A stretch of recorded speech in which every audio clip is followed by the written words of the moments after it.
Hello everyone, I think we should be live. As usual, I'm not 100% sure, but yeah, looks like we are. Nice. Um, cool. Yeah, I'm doing something a little unusual today. I'm gonna have a look inside a gearbox live on stream because, well, in part just because I feel like it, and in part because for a project I've gotten my hands on one of these APS Silver Edge gearboxes. I'm not a huge fan of APS to begin with, so with this I figured, why not give them a little bit of a chance, give them a shot, and figure out if this gearbox has any redeeming qualities. Or maybe it's even quite alright. After all, my experience with them has been with their old products, like proper old, at least a couple years old. So I'm thinking maybe I'll be positively surprised by the Silver Edge Gearbox. Ever the hopeful. So we're gonna just get started on this.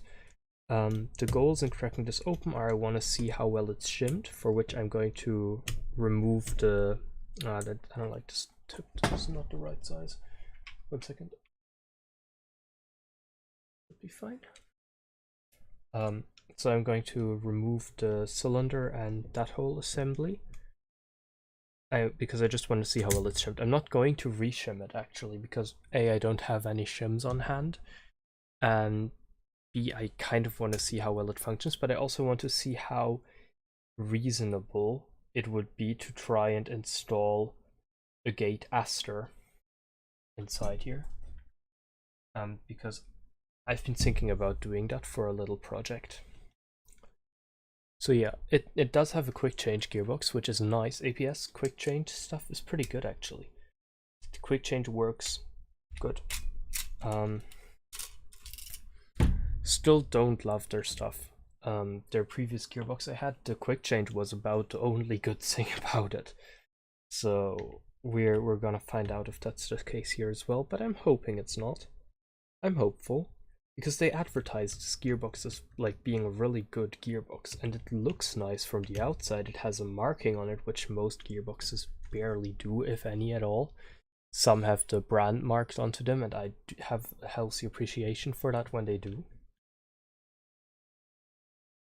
But yeah, still have COVID, but I'm feeling better than I did the last couple days today. Like, my symptoms are pretty much gone, if I'm honest. I'm pretty healthy.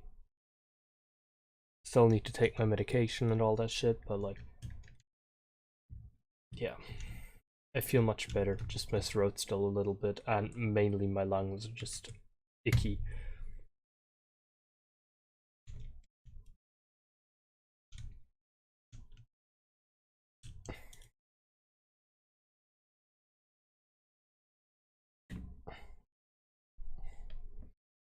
Oh, that one's Loctited. It's Loctited for sure.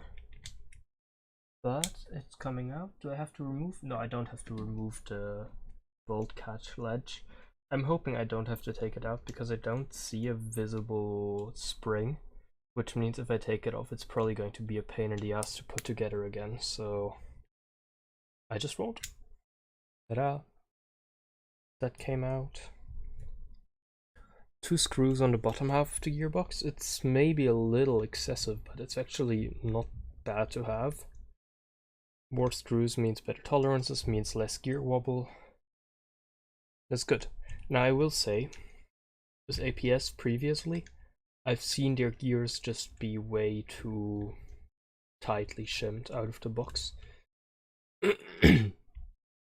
So it's not necessarily a good thing, but we'll find out once we get her open. Yeah. I got the ETU-less version, A, because I'm not paying the equivalent of $60 extra for fucking a shitty ETU, and B, because I want to be able to put my own in here, like a gate aster is currently the plan. So yeah, crack it open. Popped open very nicely. lubricated on the inside, thick grease. Like, I don't know how well you can see on camera because my room is very bright. That's not nice. There's metal filings left in the gearbox. That's not great. There's some grease accumulated left here where my finger is. There. I'll hold it a little further away, you can see it, look. That's not bad though. That grease feels fine. Doesn't feel overly excessive. A gate aster will not go in here. I can say that for sure already. Because of this well here. It has to actually like protrude over there in order to actually be read. So we're not going to be putting an aster in here. I don't know how well you can tell because of the lighting, but you see how it has like a protrusion here around the gear. It looks nice, but it's actually pretty impractical because you're not putting a Titan in here either. That's gonna have clearance issues and possibly even put pressure on the PCB. So nope. At most you can maybe put a Parent in here. That'll probably work fine. So we're sticking with the stock switch unit. I mean, that's good to know, right? Let's take out the piston assembly and have a look at that. The layer chip around on the sector gear, out of the box, that's not bad. I will take that. Let's see, the gears seat nicely. Looks like the bearings aren't misaligned or anything. Nice strong spring on the anti-reversal latch. I mean, it's not bad. The inside doesn't look too rough or anything. Yeah. Let's have a look at this. Nice, sturdy latch. What's it called? That's the tappet plate, right? Feels pretty nice and sturdy. We've got a metal nozzle. That doesn't mean anything, but we'll have a look. O-ring on the inside. Yes, there is. At least. That's good. Metal cylinder on a polymer cylinder head. Okay. And now the piston. Single steel tooth is all it needs. Polymer piston head isn't great. But it's, you know, you get what you pay for it. Like, what is this gearbox? Like 60, I think, is the price range. It's also unevenly slathered in lube. There's definitely going to be lube coming out of this nozzle. That's not great. But, oh, no seal. There isn't a seal. Well, there is, but not a very good one. Let's see. Is that a cylinder? Let's see, maybe I just exchanged the piston right out of the box. I should have one sitting on the side here, if I'm not mistaken. Yes, I do. Cylinder head, piston head on this one was a little fucky. So that's not amazing, but we'll have to see. Give me a second. So the problem with this piston I have lying around is that the pad on the piston head keeps popping off. So I'm going to intentionally pop it off right now, give it a good clean, and stick it back on with some adhesive and hope that it sticks. Because it's basically just acting as a sorbo pad anyway. So in theory, as long as it doesn't come off, it's fine. Let me just grab some cotton, clean it with, and then after that I'll grab some glue and put it back on. Here we go. You could use alcohol to clean this. I don't see why you'd bother.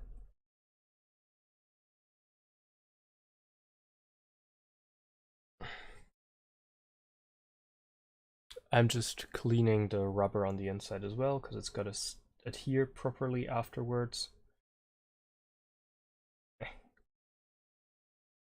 Okay, it's a little messy, but it's good enough. Now we'll just grab ourselves some nice adhesive and just get in there. Just go to town with it. A bit on there, some on just a metal protrude. Oh, that's a lot. That's gonna squish all over. Actually, that's probably better if I don't put more than that.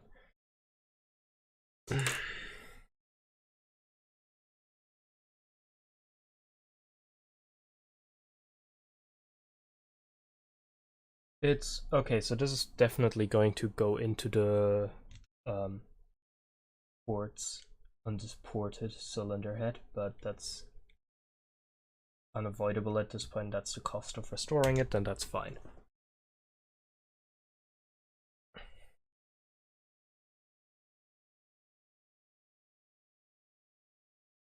Okay, that's not half bad. I'm just using the back of my screwdriver because it's got a hole in it to just force this down a little and see how well that works. Okay, let's see. Okay, this has even worse seal. This is an oversized cylinder. Do I just yoink the cylinder assembly that I got this piston from? Let's see. Let's test the stock cylinder with this assembly. Similarly, not great seal. This was no seal at all. What the fuck? Okay, now fuck that. Let's see which has better seal. This is not great, but I guess it's fine. Oh, I didn't realize it's ported. It's actually, for that it's fine. Okay, that's my bad. Yeah, the seal's probably okay. It's not gonna get better than that was a ported cylinder anyway, so it's fine. Don't love the piston head. Not ported cylinder, like ported vented piston head. Again, don't love it, but it's fine. Let's pop the two halves back together for a second without the anti-reversal latch and just see how well the gears spin. They should spin nearly freely, not quite, but nearly. Where are we having issues closing this thing? Give me a second. Where did I put my screwdriver? Small screwdriver, tiny head. Just adjust the gears in place. There we go. It's also the spur gear. It was sitting a little off angle.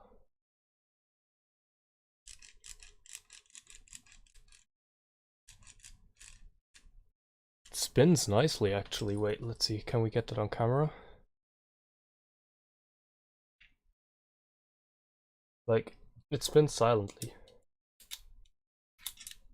Silently and pretty freely as well. That's good. That's solid construction then. Wobble, gears aren't. Oh no, that's wobbly. Oh, that is way too much. I don't know if you can see. Wait. Look at here. Look at the spur gear in the bearing. If I can just. That's moving a solid millimeter. I'm not putting anything in here like this. Yeah, it's just not shimmed. It's just not shimmed. That's why it's turning so freely. It's just not shimmed. Okay. Oh, holy fuck. APS, how are you gonna get all of that right about your gearbox? Make just about the most competitively priced, like properly built gearbox with a good look on it, and then just make small mistakes like that. Come on, like that's a deal breaker, that shimming. This is an upgrade gearbox, not a drop-in gearbox. But if it's an upgrade gearbox, then why is it not compatible with a fucking Titan or anything with a double-sided ETU?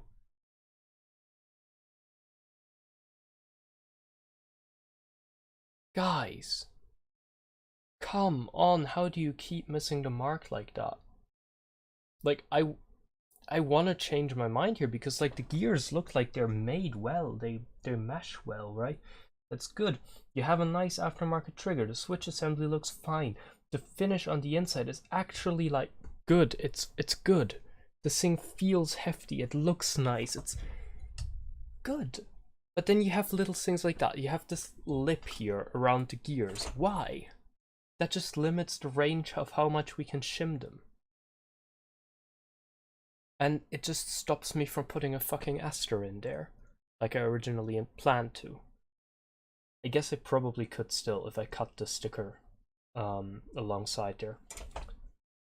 I'm gonna have let's see, if I want to put a sticker in here, what do I actually need to do? Because I have it right here, right? How does this go again? My brain's lagging, give me a second.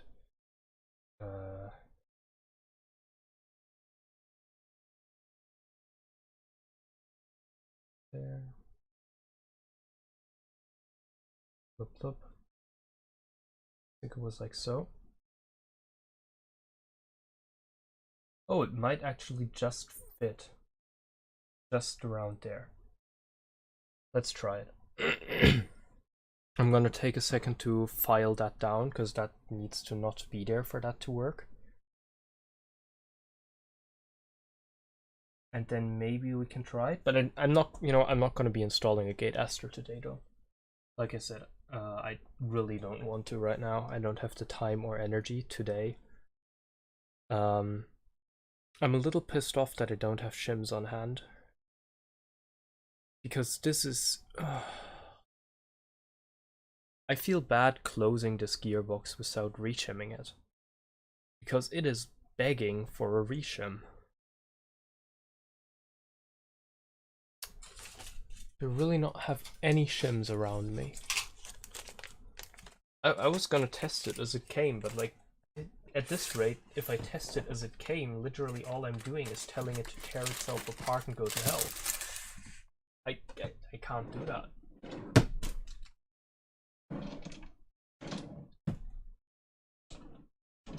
Fuck.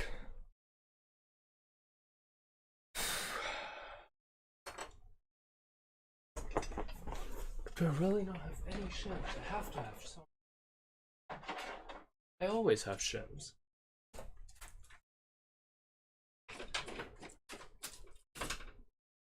I have some SHS shims. I don't think I have enough of them. Let's try it. Fuck it. Let's go for it. So let's get started with the spur. Take out the other two gears. Lub.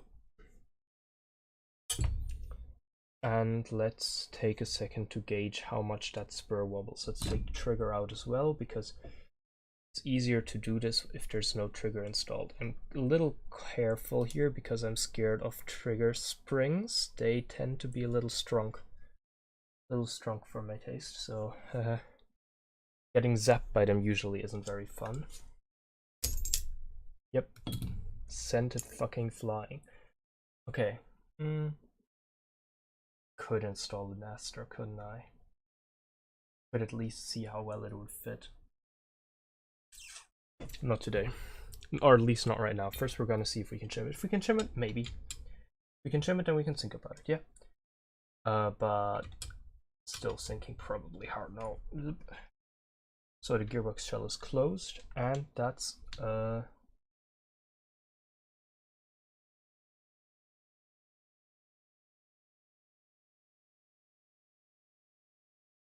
I'm gonna say that's 2.5 to 3 millimeters of wobble minimum.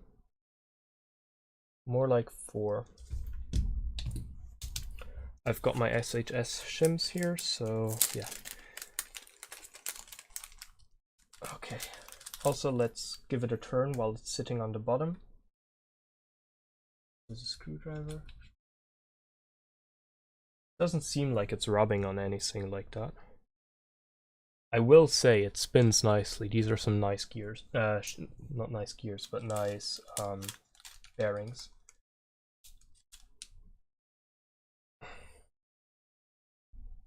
So we're gonna try 1mm shims. Speak, Jojo, speak like a human. Okay.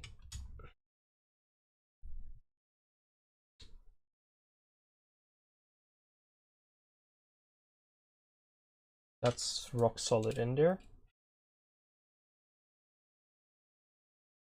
But there's resistance turning it, so 3 shims was too much. I guess maybe these are 2mm shims. Let's take one of the SHS shims out.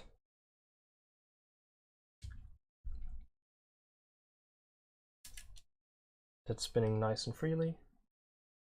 Moving a little much though. That's a bit of a problem. How thick is that stock shim? Stock looks like it's shimmed by 2mm. So let's take one of those. No, let's try it one more time with these. Let's just try all of them together one more time.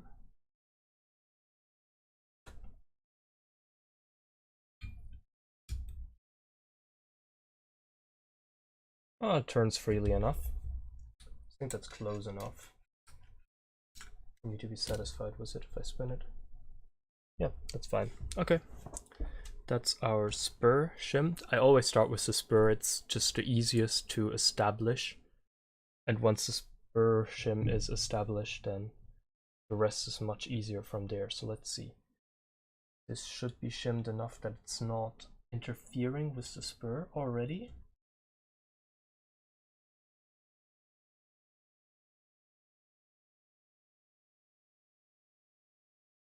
Yes. No, it needs more shims. That's not enough. That's scratching it. Oh my god, I'm so sorry. That was probably really loud. I'm sorry. Alright.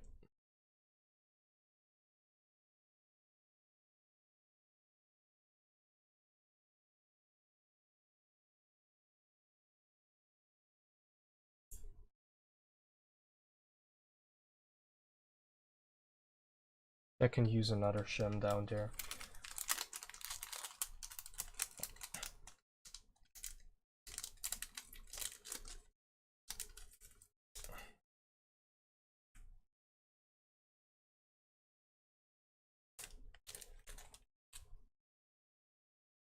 It looks like I might just have enough shims anyways. That's nice. Okay. Oh. Okay. It's turning freely and it doesn't seem to be scratching the top of the burger anymore. So let's plop that in.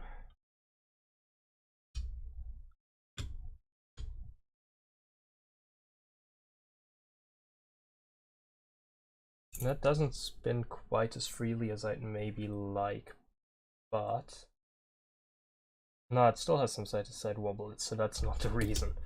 Let's plop. Let's just be safe and put one more shim under and one on top, because I think we need 2 to reduce the wobble down, but I also want a little more safety towards the spur gear, because they're still closer than I would like.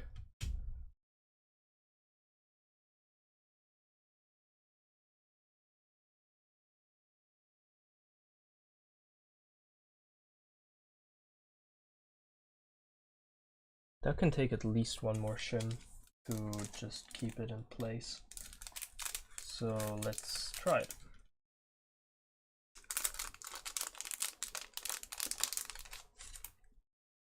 And then we're actually going to be shimming the bevel gear to a Crytek motor that I have on hand. Because you can say what you want, but Crytek stuff is good. Yep, can use another one. That one's another chip. Honestly, I'm not even gonna re-lubricate it because that's one thing they did get pretty well. Like, it's lubed well. Turns freely. And basically no wobble. When I tighten that down, it's gonna be gone. So now we're gonna take this half, put in the bevel gear, like so. See that it spins mostly freely. It's having a little bit of wobbly trouble there. So that bearing's not that nice, but that's okay. I don't care, honestly. And I'm gonna grab our motor grip.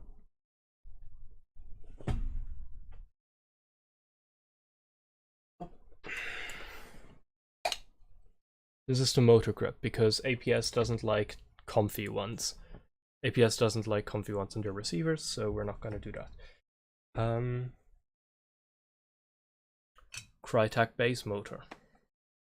I didn't buy it aftermarket. I bought it used. I got it. It's from the same batch of motors. And it's kind of a jackpot because that motor used normally costs more than I paid for that entire batch of motors.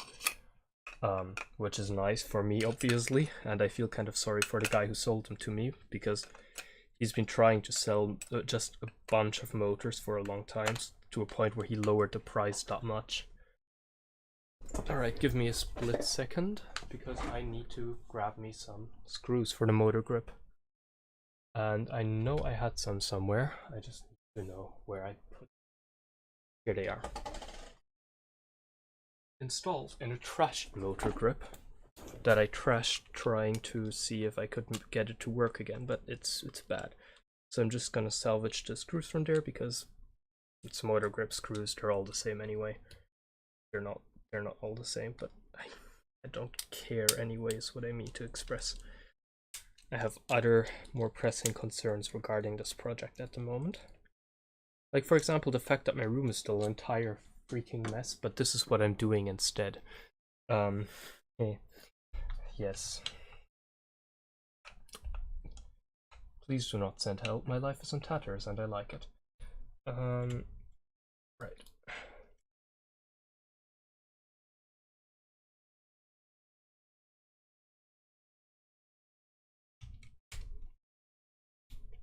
Oh man, these screws don't really want to go in, huh?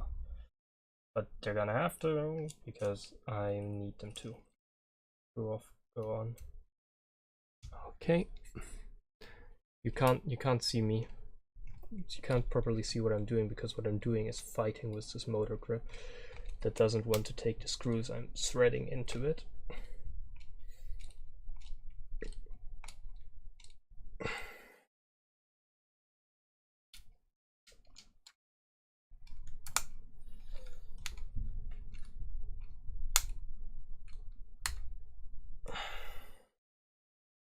Okay, it's in there. It's at a medium height, so that's a pretty good point to shim it from. And now we slot this in and see how well it meshes with the gear. Pretty well actually, but it's a little too tight. I need to loosen the grip.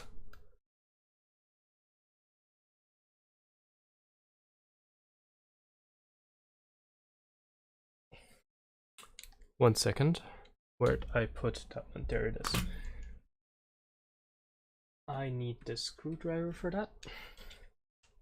Flathead, motor grip, and out goes the screw because it needs to go a little out. I'm not surprised that it's too tight because it's a Crytek motor. They are known for being a bit long.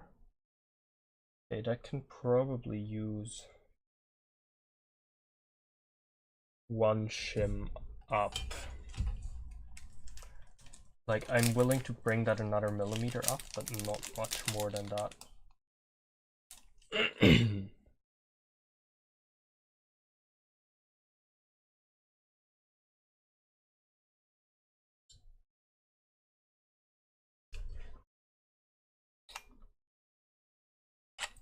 I will say, oh, just a little bit of pressure. Not enough to cause any trouble. I will say I wish the gearbox had a couple of peak holes instead of the solid construction, but this is acceptable in regards to that, so I'll take it. I mean, you take what wins you can get, right? So let's plop it into the upper half of the gearbox. Clicked in, and let's see how much play there is.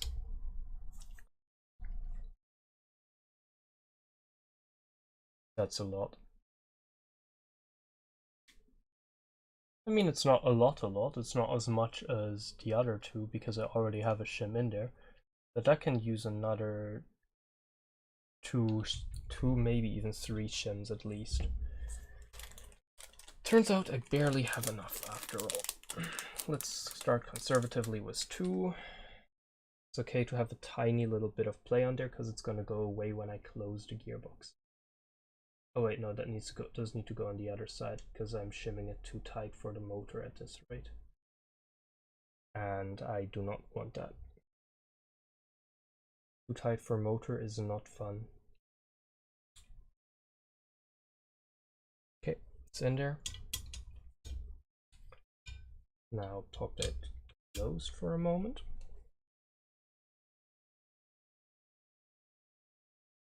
Still a lot of plate. I can use another. Honestly, I'm gonna just put another 2 in there because I think I can take them.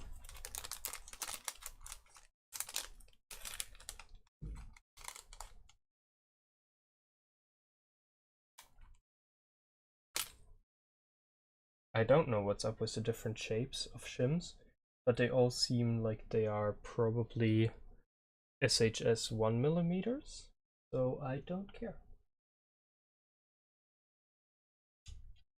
Up.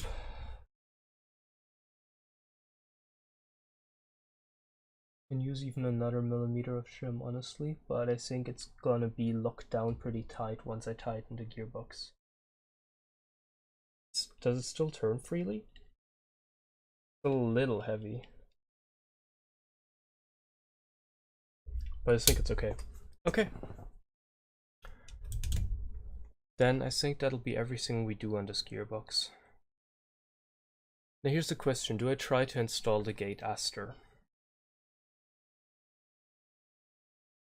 No. No, I won't. I'm gonna leave it as is for now. And we will see in the future if the gate aster becomes a theoretical prospect for this thing. I'm gonna put the trigger back in now. And then the anti-reversal latch. First the cylinder, okay. First the cylinder, but still. Here, okay. In please, without losing the spring. This part is a little finicky. Can't really be helped, it is what it is. Now, if you're ballsy like that, you can do like a little scoop of super glue. Or like second glue, you know, Sekundenkleber, we call it in German. Like, I guess that's what you guys call super glue. And just dot it on there. It'll break pretty easily, so it's okay if you do it that way, but I don't like doing that if I don't really have to, so I won't. That fits very snugly. I like that. Because it still has enough play to not become a problem and not be too snug, but it does fit pretty snug. This is, wait, this is the top spring, that's not the right spring. This is the spring I'm looking for.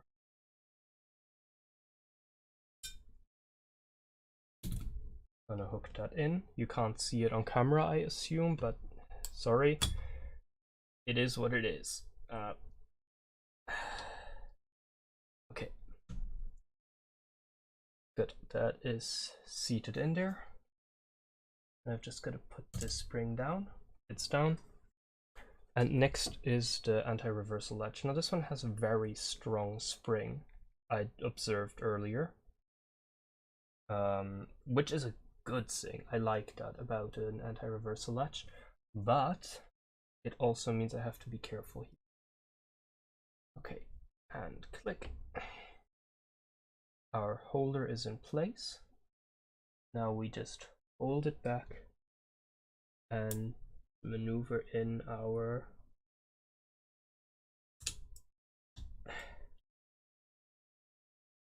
bevel gear. The gearbox will let us? No, it will not. And it's ruined my shims, goddammit. Well, no, it's not ruined them, it's just taken them off. And now they're stuck to the lube in the bottom. So now we're gonna have to try and fish them out. Might need to get pliers for that last one. No, it's gonna come out just like that. Good. Yeah, so this kind of closed construction that we're seeing here, where the channels around the gears are this tight, it's just a pain in the ass at this stage, because it just makes it near impossible to actually assemble the damn thing. These shims came from where? I think from up here. Should have. Maybe? No, that doesn't look right. That does though, mostly. But they could have come down here. No.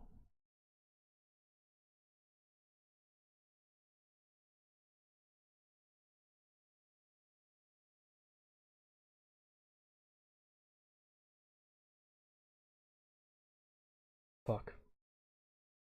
So that's a good question now. Where did these come from? I'm gonna say probably from down here.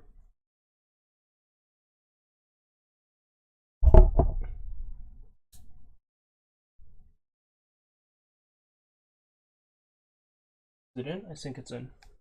Okay. Now we close the gearbox shell on it. It will let us. I'm gonna switch to a smaller screwdriver for a second. Tap it in better.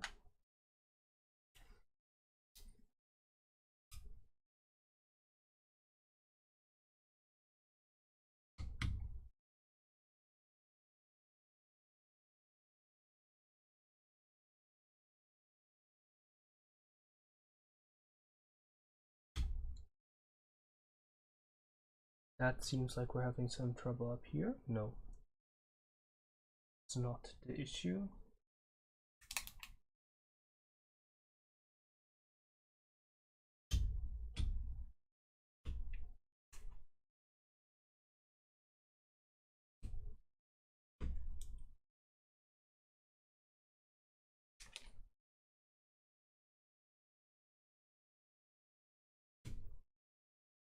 Which part is it that isn't going in right now?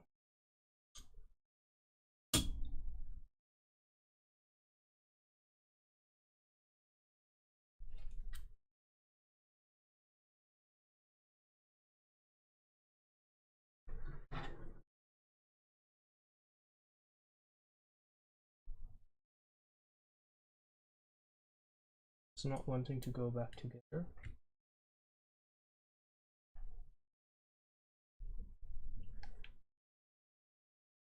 Why? Why not? What's the issue? Trigger now? No, trigger's in there.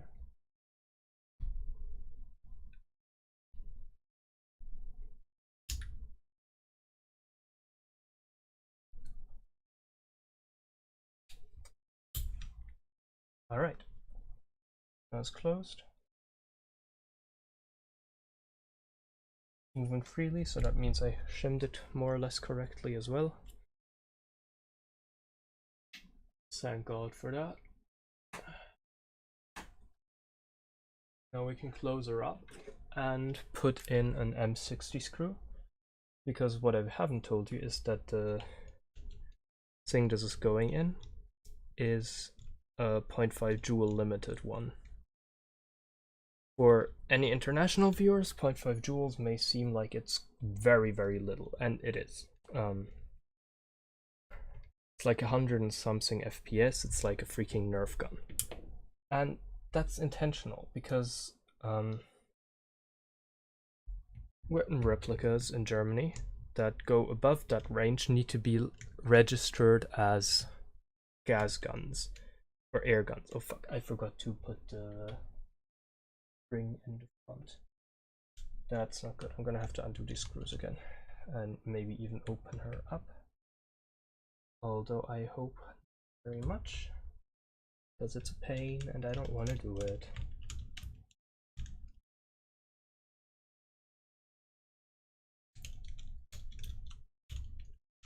Just had so much trouble closing her, and now I'm gonna have to open her back up because I forgot a spring. That is a classic. That is the classic tale of airsoft craft. Great. That just jumped to bits. You love to see it. Where does this sit actually? Is it just on here? Really? Oh, that gets mounted? Well, I guess no wonder it came out so it's dumb.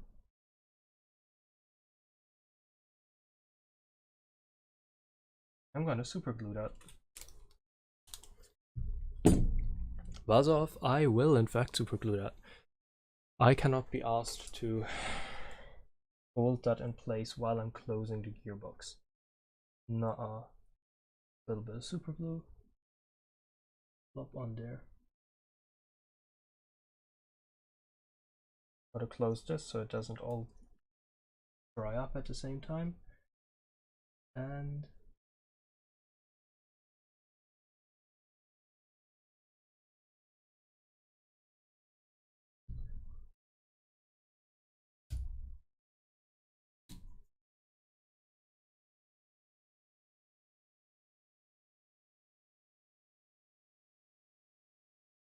please, please, I beg you.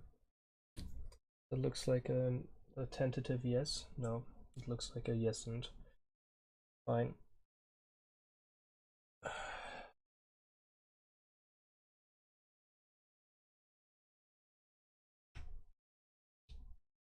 Rusty clip goes on there.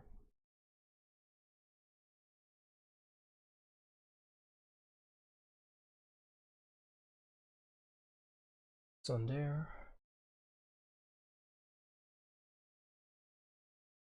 Push this down onto here one more time. And then we're going to very, very carefully back closing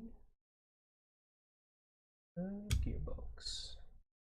The rear anti-reversal clip, because it was what was preventing it from closing the last time. Closed nicely. That's being held in place properly. Good. We've got it.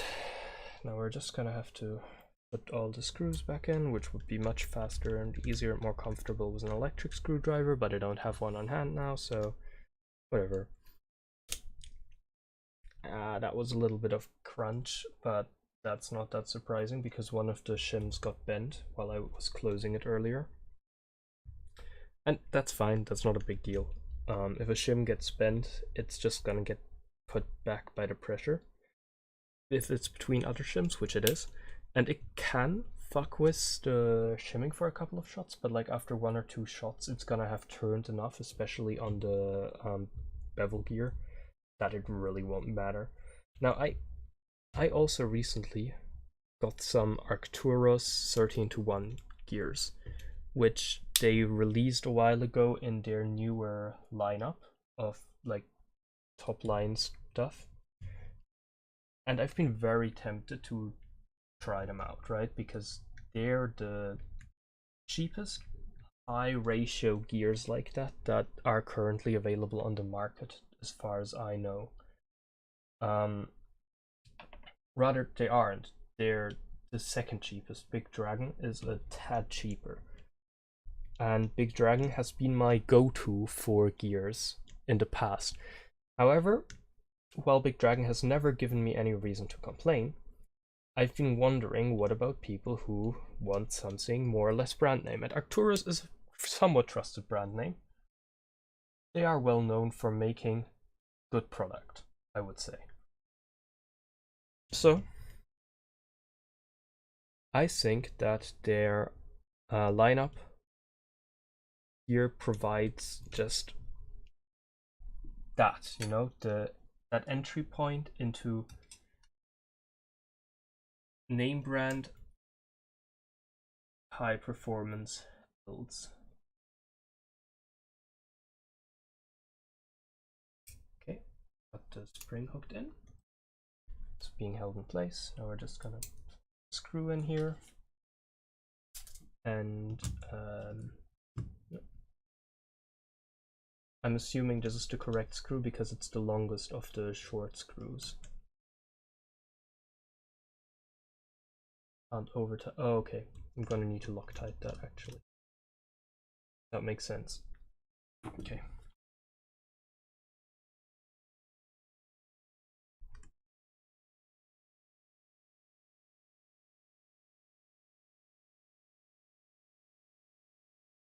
That is a lot of Loctite. That's okay. It's blue Loctite.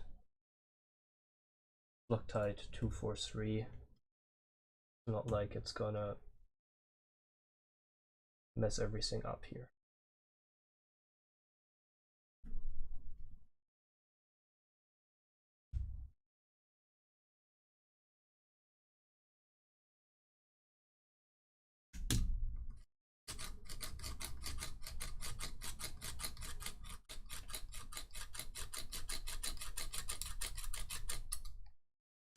Okay, that can move freely, so I'm okay with that. I might need to loop that a little later on, but for now it's fine. I mean, it's easy to loop even once it's installed, which we're not going to be doing today, or probably even on stream at all. It's really just, this was really just about looking inside the gearbox, because I really wanted to know what the inside was like. So yeah, this is the screw it comes with, a spring. I believe it's an M110, feels like it. We're putting a really weak M60 in there because I need to tune it down. Normally you would need to do this with a screwdriver, but it's an M60 screw. I can put this in with my finger, no problem.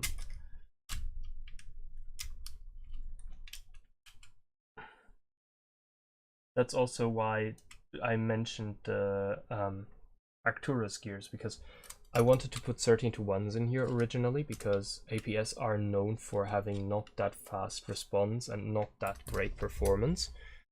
And I do want to make this thing usable in the end. It's not just about trying out what they're like. But I realized with an M60 spring, because this is electric blowback and I want to maintain that because I like that. I want to try it out. That's one of the reasons why I went for this. But if it's short stroked, which is the better way to lower the power, then it's not going to full cycle, so it's not going to rack the actual plate back all the way, and it's going to be much less impressive. And it's going to be as if it's not even there. So I can't do that.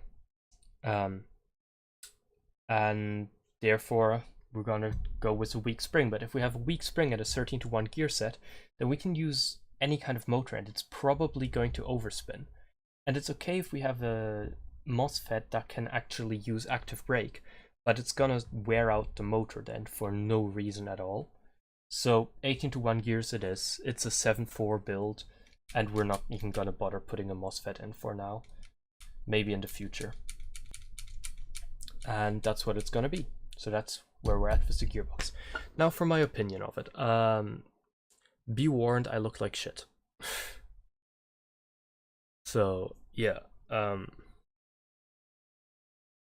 Hi. Sorry, I still have COVID. My opinion of the APS Silver Edge Gearbox. This thing. Just a little proof that I've been actually doing this whole time. It's okay. It is definitely a step up from what I saw with APS when I first got an APS for the first time, which I very quickly sold off because it was, well, now if you're new to airsoft you may not know APS reputation just yet, but you know how Fiat supposedly stands for "Fix It Again, Tony"? Well, what happens if you can't fix it? Well, then you have APS, a piece of shit. That's APS reputation in the airsoft community for the most part. And that's what it seemed like to me when I first got one. I got an APS EBB AK 2 years ago. And I sold it off less than a month after I got it. Because the second I got it out of the box, with 11.1s, the motor was overspinning. With 7.4s, it wasn't working. It kept seizing up. One time it even seized up even though I didn't do anything. And because it's a V3 gearbox, it was a pain in the ass to actually work on it and get it to work again after it broke down for the first time. Plus, the receiver was constructed with such bad design that it couldn't go out. The gearbox didn't want to go out, didn't want to go in. The spring on the hop unit was way too strong, and it could launch the hop unit all the way into the back of the receiver if you put a little bit of pressure on it. It was bad. The internals were bad. The gearbox was rough on the inside. I cut myself on a corner. I had to replace all the springs on the inside to get it to actually cycle reliably. It was running an M160 spring. Why? An M160 spring, right, will give you 1.6 to 1.8 joules. There are very few scenarios where that's actually desirable out of an AK platform. And I realize in Germany that's currently kind of the meta, like, let's see how many FPS we can put on this thing. And I'm not a fan of it. I understand why, because a lot of the fields, especially up north in Germany, are open, so it makes sense to go for higher FPS. But my point is, on a clicky EBB AK, you don't want that high FPS out of the box. And when I put a weaker spring in it, it worked a little better, but it was still too high FPS, and then I put an even weaker spring in it, a M90, not M190, and I barely got below 1 joule, and it's just started tearing itself apart and didn't work properly. The motor wasn't good. Like, it was just not good. Now, here's the thing. Here's the Silver Edge. They also sell a companion motor to this. I didn't pick it up. And the reason for that is their Evolution motor doesn't have a specified preferred spring strength. They don't specify if it's torque or speed. And it's not cheap. It's expensive. It's up there. For the same price, you can get a Bugatti Mamba motor, which are my preferred motors. And if I could get that, there's no way I'm getting an APS Evolution motor instead.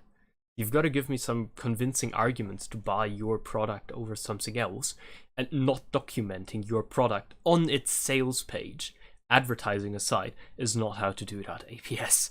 But the gearbox. I like this gearbox. I have to say that. It is a huge stage up from what I've seen from APS before. The tolerances are fine. Everything fits together nicely. The gearbox looks damn nice. It is nice to be able to run my finger over the outside and feel smoothness. I appreciate that. I have appreciation for that. The triggers that APS use look good. They're good. They're the first stock triggers I've not had to replace in order to accept them. I like that. The system here is convenient because I don't need to actually uninstall it for it to, in order to take the gearbox apart, which is my main gripe with these kinds of systems, which is why I appreciate Valkans, which is why I don't appreciate CMAs, and which is why I appreciate APSs in this case. The etching of Evolution, not Evolution, Silver Edge, is, well, it's not very strong for one thing. I'm not like blown away with that. I really couldn't care less. But it's okay. The polymer they use is nice. I like it. It feels good. Feels a little more sturdy than what I'm used to from SEMA, so I'll take that with a little bit of surprise and certainly some, okay, like I'll take it. Yeah, I can see some issues coming with this, but that's okay. If you can't tell what I'm saying, it's a little heavy. The spring, the tappet plate spring is strong. But that might not be bad, because I think it can put some challenge on the motor and stop it overspinning where the actual spring won't. So in my case, it's useful. In your case, it could be disruptive if you're going for a speed build with a speed motor and torque gear set. I don't know why you would. I wouldn't recommend it. All in all, my point is the gearbox looks nice. The gears seem nice. They meshed really well. Angle of engagement, I didn't focus much on it while I was doing it, but I didn't see any major issues, so I didn't have to. All in all, this gearbox is a huge step forward. There are some gripes. Number one, it came out of the box. It's not shimmed. Not even at all. The gears are flopping around in there. I guarantee if you fire it, it's gonna sound like shit. And you know what? It's a thing. It does. If you look at any of APS's demonstration videos of this gearbox in a gun, it rattles like shit. Guys. Okay, to be fair, I appreciate that you're not teching your demo units before you're showing them. Fair enough. You get what you're buying. You get what's advertised. I appreciate that.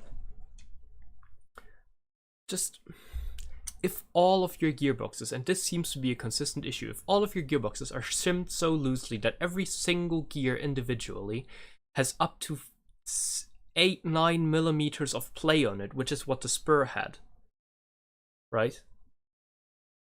Then it's not going to sound good. It's not going to work well. It's going to break down after a while. Like with this gearbox, the reason why your reputation hasn't improved with this gearbox isn't the build quality, it's the shimming. Like, include some better shims, or with the amount of play you have in there, I don't know, fucking put springs in there like VFC did. Don't get me wrong, it's still gonna sound like shit at that point, but at least it's gonna last a little bit longer than this, right? Come on. The shimming is the main issue. I'm not happy with the fact that the top half has these like indents around the gears. They look nice. They'll keep the gears sturdy. They'll prevent some damage to this, I'm sure. That's probably a good feature, but don't put one here. Don't put one here, because do you know why people buy this? It's because they want the possibility of putting their own MOSFET in there. And you're not gaining customers for your own secondary product that has its own ETU by driving them away from this one. You're just driving customers away from this product to competitor products. There's plenty of people who would appreciate this gearbox for what it is, you know? I mean, sell this together with a charging handle, you basically have a drop-in EBB kit for a lot of different M4s. That's not a bad idea. Why are you not doing that? But it's just, it gets so many things right. And I think at its price point, it gets enough things right to warrant a purchase for like the first time with an APS. But there's just those few things that it gets wrong that make me think, why does it get that wrong? Previous versions got it right.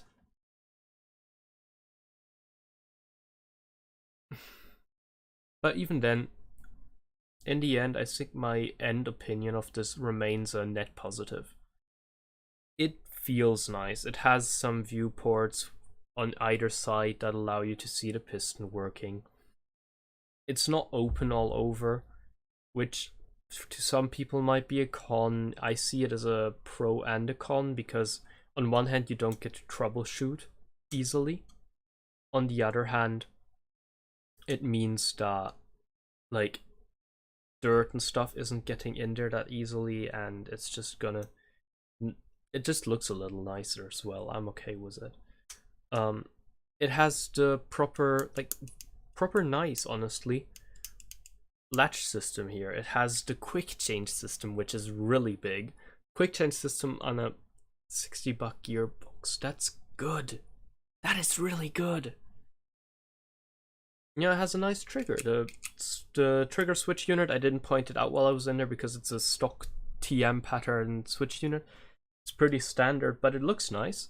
It has a metal nozzle. I appreciate a metal nozzle. Like, everything in there is pretty reasonable. I think it's reasonable to buy. But not if you're gonna put an E-Shooter Kestrel or a Gate Titan in it, or what else? There's other ones as well. Basically anything with a 2-part ETU where you have to clip the upper half on above the trigger isn't necessarily going to work in here. Not because you need to grind down that nub, because you have to do that on a lot of gearboxes, that's okay. But that's not a con as opposed to others, right? It's just a con on its own that a lot of gearboxes have. But because of that indent around the gear itself, where you just can't put anything there, that's not great. That is the biggest drawback I can think of. And I think that speaks to this gearbox's quality. No, there's one more. Give me some more room to pull back the anti-reversal latch when I'm installing the bevel gear, please. It's just more convenient. Like, that's such a small change. You could totally roll it out within the generation if you needed to, or if you wanted to, but I guess these are probably molded parts, so maybe not. Either way, it's alright. It's solid. I don't mind it. I still don't feel safe giving an all-out, just straight-up purchase recommendation. I'm not putting my name on this yet. I'm gonna run this for a month or two, and I'll get back to you and I'll tell you if it's alright. It seems pretty alright out of the box. There's nothing obviously wrong with it. It has a quick change system. I keep coming back to that, but it has a quick change system, and it's a nice quick change system. And I will say all the polymer in it feels nice. If you're thinking about it, I think you can go for it. But I don't know about the longevity yet, so once I do, I'll give you an update about that. And yeah, that's gonna be it for today. I don't know if I'll stream myself putting this in anything, or if I'll just do it on my own. But anyhow, thank you for watching. I hope you've enjoyed. I hope you've had a good time, and I'll be seeing you around. Goodbye. You're Stardust, I'm Stardust, we're all Stardust, and I'll be seeing you next time.